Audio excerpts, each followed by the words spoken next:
Good evening and welcome to In Our Community. Tonight I'm here with our guest, Robin Frank. My name is Liz Holtz and I'll be your host for the evening. Robin, you're one of the crew members here at KMVT15 in Mountain View, and I want to find out this evening a little bit about how did you get into community television? Well, my background actually was film in the 6th and 7th grade. From there, ended up at PBS when Channel 54 was in business. And then after that, they went over to 9. I needed another job, so came here. And how long have you been here at KMVT 15? Actually, I started here as a volunteer back in 89. So quite a few years now. Right.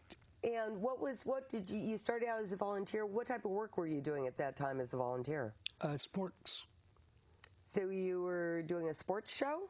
No, actually, sports camera operator. You have to be able to follow a ball real quick. Oh, okay. So you would go out to some of the local high school games and actually film them for the television station? Yes. Wow. I bet that does take a lot of work, especially carrying around a camera. And back in the early 90s, they weren't small digital cameras like we have today. No, if you weren't careful, you sunk into the West real quick. Oh, okay. And then where did you go from there? Did you get into other areas of production in the television station, or? Well, I had... Actually, literally starting off in the 6th grade, I learned all sorts of different things. My parents were in the industry, actually not making film, but making the equipment for film and television at the time. Oh, okay. So you started out as a cameraman doing outside productions. Right. And how did you transition? Did you then transition into doing studio work? By high school, I was starting to be in a studio, yes. And did you do television production at any of the local high schools or colleges here? Yeah, it was black and white, big, massive cameras, 110-pound cameras, massive lens turrets, no zooms. So if you look at the technology today, it's very different from what you were dealing with then. Yes. Yet some of the most classic films made, for example, Night of the Living Dead was a black and white film. Right. Shot very much with the type of camera that you're speaking of. Well, see, part of the magic is, you see, everyone expects digital to be perfect, but the magic was you knew the equipment was, should we say, rugged and rough, and you couldn't guarantee exactly whether it was going to work completely right. So the magic was getting it to work, period. I mean, because if you look at it, nowadays everything's automatically controlled. Back then, you have the personality of the camera operator, the director, the editor, and the personality of all the people doing sound, all combining into one production. Whereas now, although you still have various things, you've got so much leeway and equipment so forgiving that you kind of lose the personality. Well, you know, a lot of people say that, for example, old vinyl records sound better to audiophiles than listening to the cleanness of a CD. Well, so what you're describing is something similar to that. Very similar, because all you had the people that recorded it, you had the people that mixed it, you had the people that transferred it to a master tape, and then someone transferring it from tape to a record, all with their own way of looking at things, their own feeling. They're looking at meters, they're looking at things like that, they're watching and listening, but their reaction, they know when to ease it up or down, or so you've got quite a blend of personalities that you don't have today. Wow, that's interesting. So, Robin, if some of our youth that might be watching this show were interested in getting into, looking at the different aspects of working in film as a whole, what positions would you suggest that they start looking into? Well, first off, this station is a community station, and we do offer youth camps from the middle school and adult shops and workshops. So we have quite a range there. But the other thing is, most people have a camera at home. Mm-hmm. All you have to do is pick up that camera and start aiming. Go to a library or on the web nowadays. You can see what's happening. People talk about lighting. Yes, it's great to have $400 lighting instruments each, but the secret is control. Mm-hmm. I can go out and light with flashlights if I have to, because I know how to control it. And with a little camcorder at home on a TV, you can see what it looks like. Mm-hmm. If it doesn't look right, move a light. Now, once you get to the point where you know lighting, the difference, like I said, is control. If you got a flashlight, you got on and off, and where you put it. Mm-hmm. Here, I've got where you put it on and off, and I've got all sorts of other controls mm-hmm. to make it better. Mm-hmm.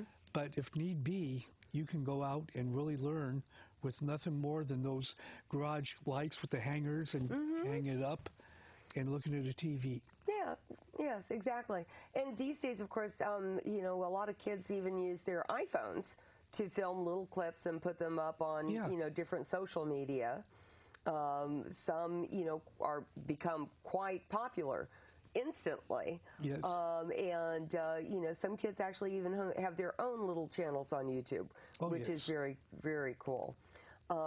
So if kids were looking at, other than like being a person who's actually filming, you mentioned lighting. What other types of crew positions are in the production of a television show, such as in the community? Well, there are certain commonalities for film and video. You have to have a director. You have to have a script or an idea that you want to follow. Mm-hmm.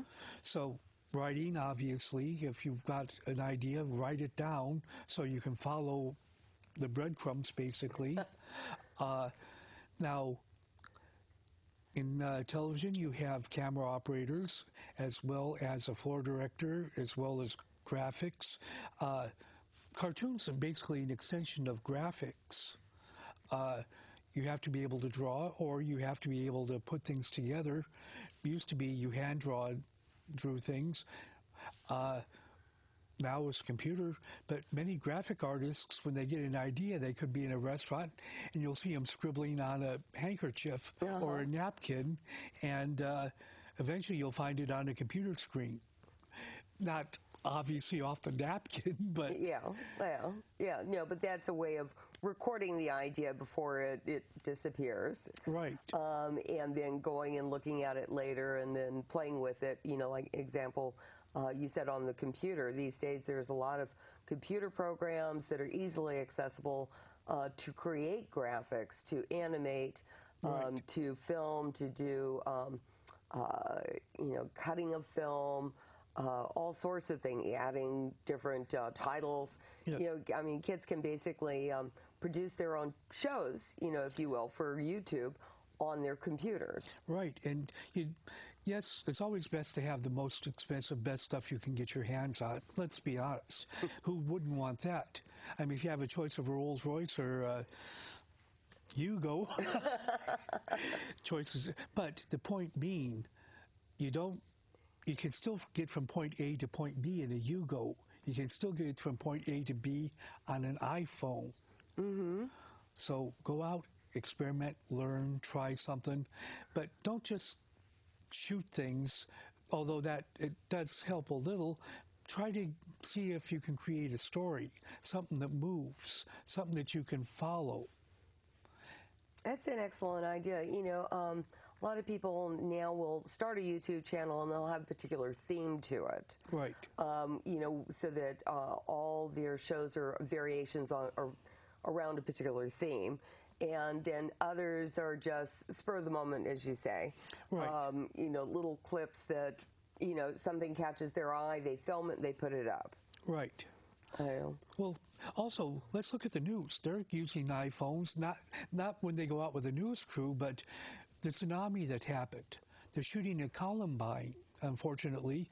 The best shots, well, I should say the only shots, were people sticking their cell phones out to try to show the world what's happening at Columbine, which was, let's be honest, an ugly situation. But the point being, at least someone had some vision as to what was happening out there.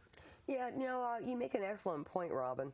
You know, we look at video and you know, the electronics in general, and they've become so ingrained in our life and in the media and social media. And one of the benefits of that, as you say, is that sometimes it gives an opportunity to have eyes on the ground, or electronic witnesses, if you will, to a particular situation. Right. That can either then help get the word out in the case of a disaster, or even provide the police with important information in the case of, you know, some Ugly situation that they need to investigate.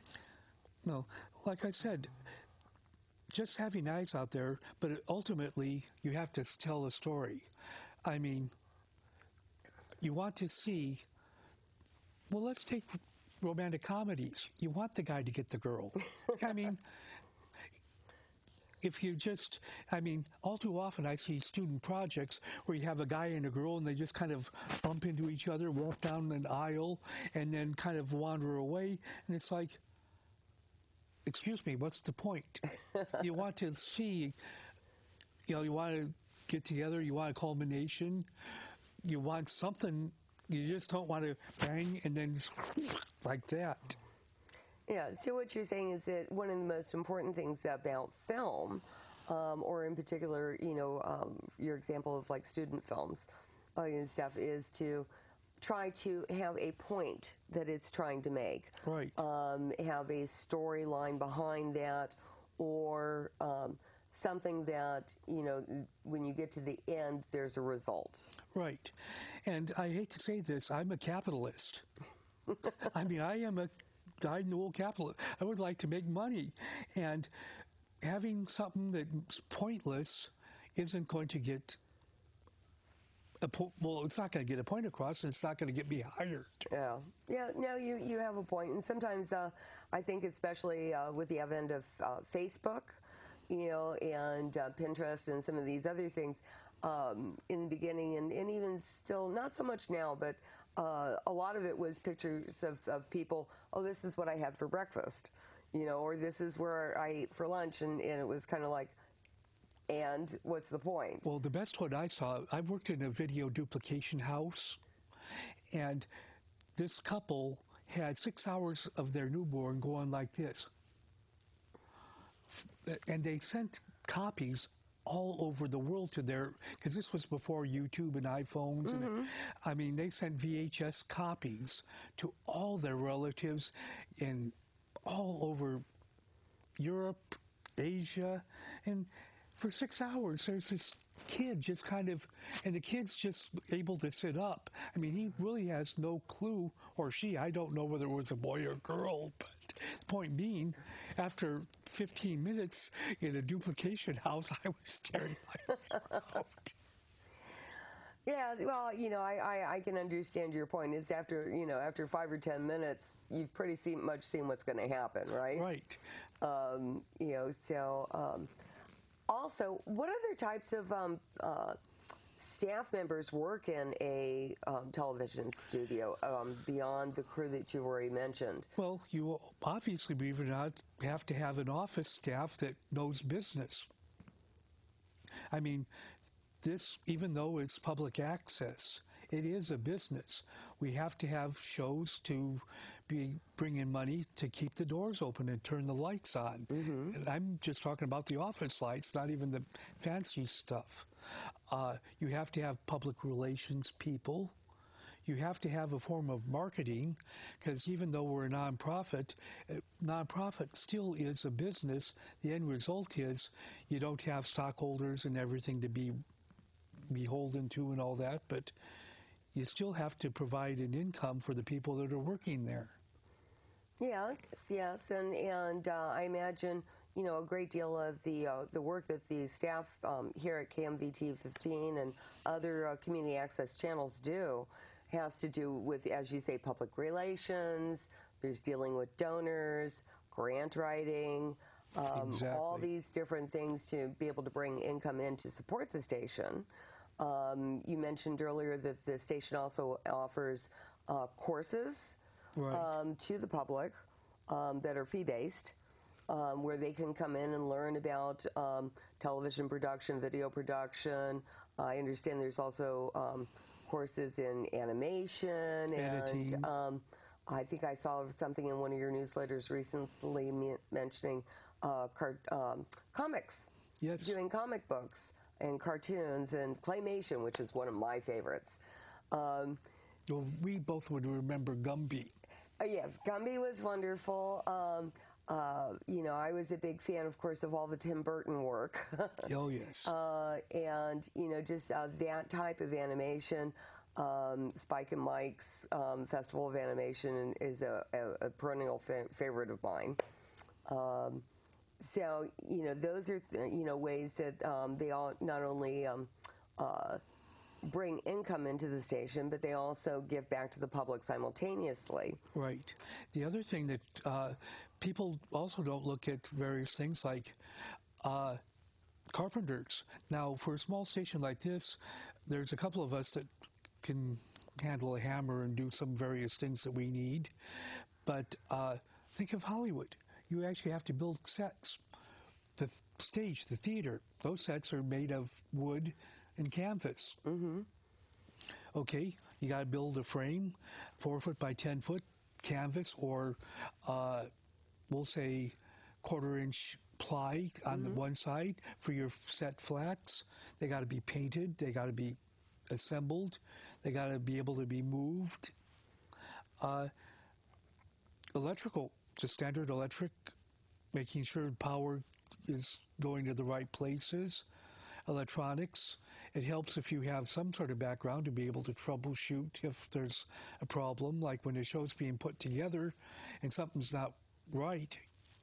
At least you can report what the situation is if you have some clue. And then I assume you also have, in addition to the camera people, you have people that handle sound. Oh, yes. And both on the stage or in the production area. Right. As well as behind the scenes. Right. Cleaning it up, making sure it sounds good, stuff like that. Right. This way, it's like you try to get it to into the control room as clean as possible. This way they don't have to clean it up later, because that becomes expensive.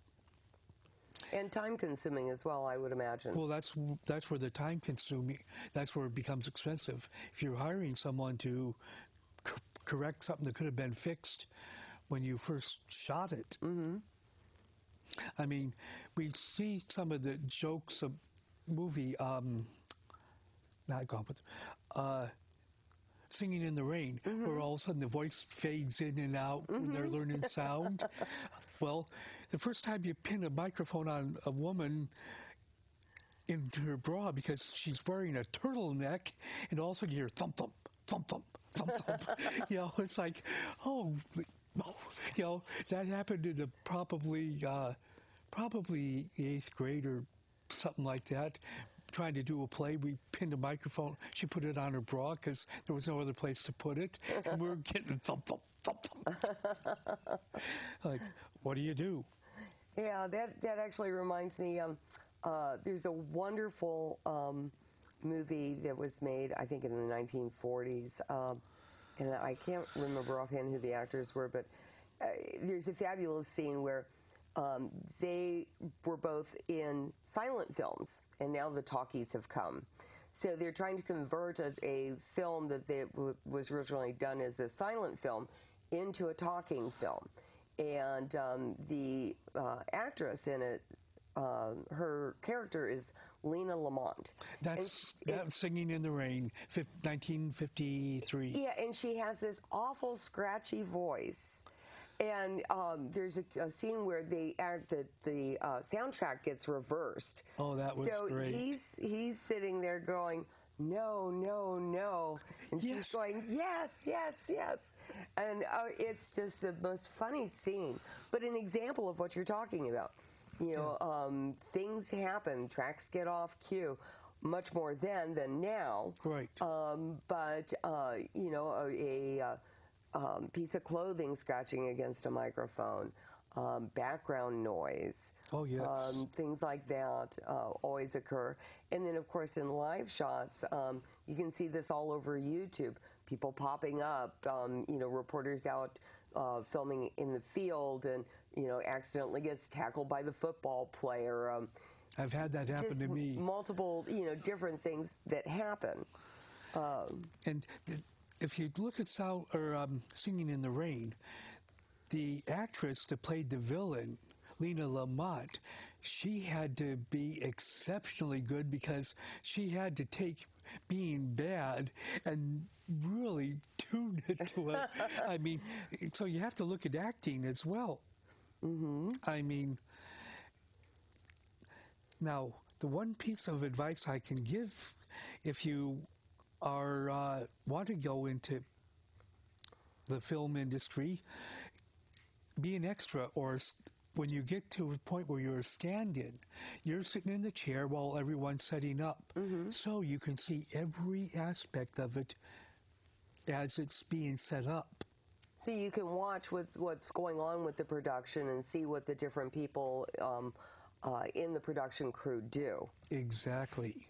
So one of the nice things here at KMVT15, and I know it in our community, is that you know, people can come down and be in the audience and actually watch the shows while they're being filmed.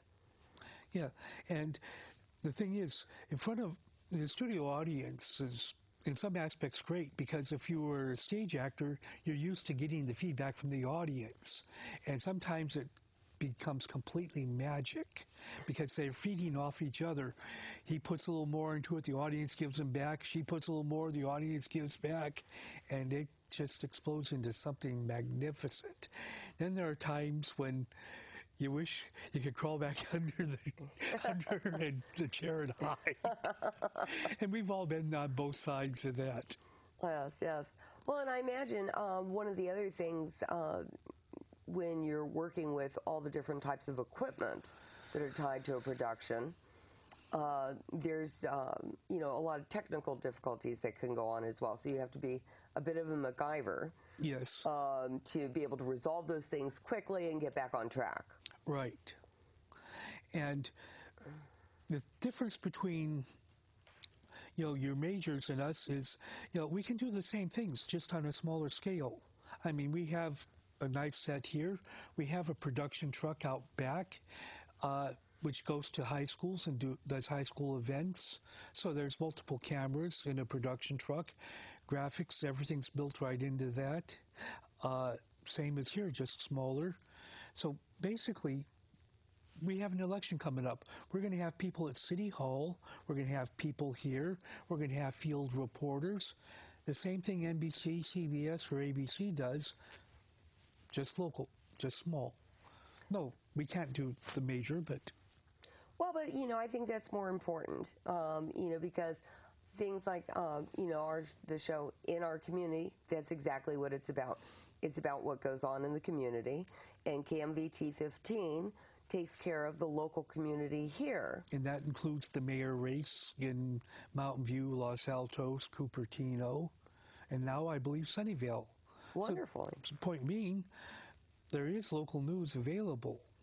Well, and it sounds like, during the election year, but also during the school sports years, if kids, especially in the local high schools, have an interest, maybe they can just show up at one of the games and talk to some of the crew afterwards.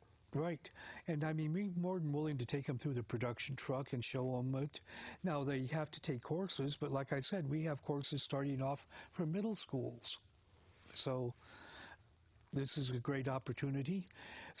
One of our best directors came in to middle school, and we finally lost him in college to robotics. Ah. He found his calling in robotics. Well, maybe he can combine the two and film the robotics, right? Who knows? Well, Robin, you have been a plethora of information this evening, and I think it's wonderful. I thank you for all your years of work and dedication here at KMVT15. If you had any last words of advice that you would give anyone interested in television, what would those be? Welcome to insanity. I mean,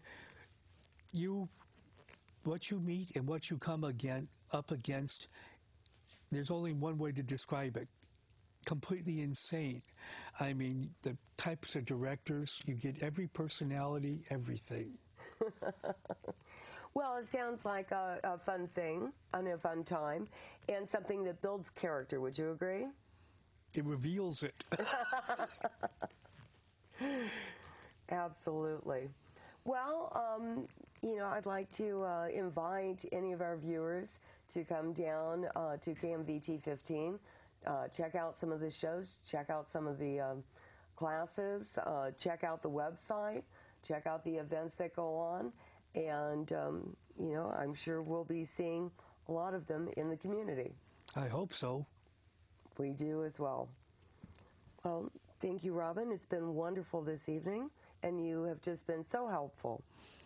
Well, I always enjoy talking with you, and that's the absolute truth. Oh, thank you. You're so sweet.